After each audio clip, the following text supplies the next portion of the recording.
I'm here with Brian in the studio as he's sharing stories from his new book, God's Love Stories. Thanks, Brian. We're going through 1 Corinthians chapter 13, and it starts by saying, love is patient. And I'm so grateful for the people that have shown God's patience to me. The very first youth group that I was involved in was down in Cape Town, in Wynberg, at a little Baptist church. And when I left school, they came and asked me to run the youth group for the young people in the church. So we got all the young people together, 4 of them, and I soon realized you can't run a youth group with 4 young people only. So we started going out onto the streets. We started doing outreach events.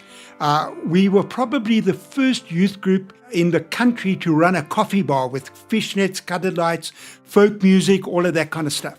And people started coming in. We were near a cinema, and we would stand outside at 10 o'clock on a Friday night, invite people to come in, run a coffee bar till midnight on a Friday night.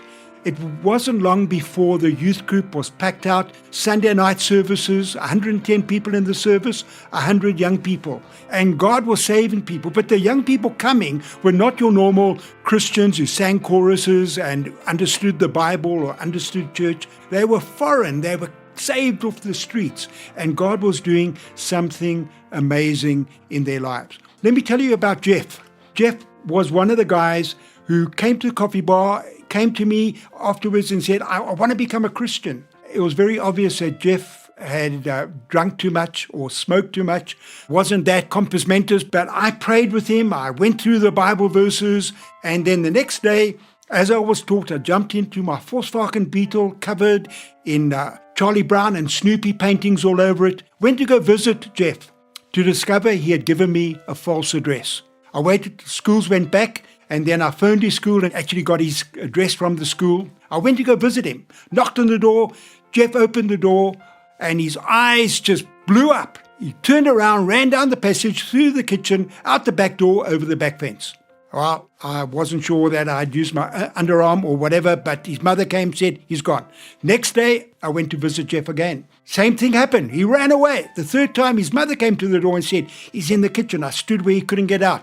And so began a 3-year journey. And I visited him on a regular basis. He obviously wasn't saved, but he became more and more interested at the same time that he got himself into more and more trouble with the law.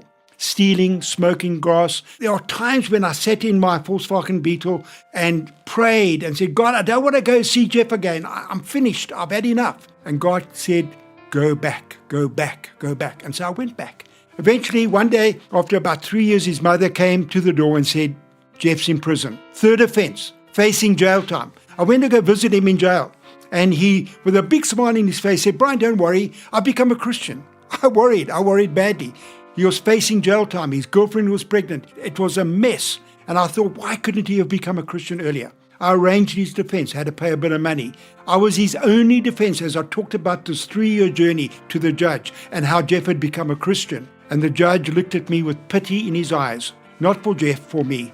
But he gave him a suspended sentence. Jeff's life was turned around. But Jeff taught me so much about God's love that is patient, God's love that just never gives in. Ordinary people are valuable to God. And the people around you and I, the people in our church, people in our neighborhood, in our families are valuable. And God's calling us to not give up on them, to show patience, to keep loving until that love breaks through.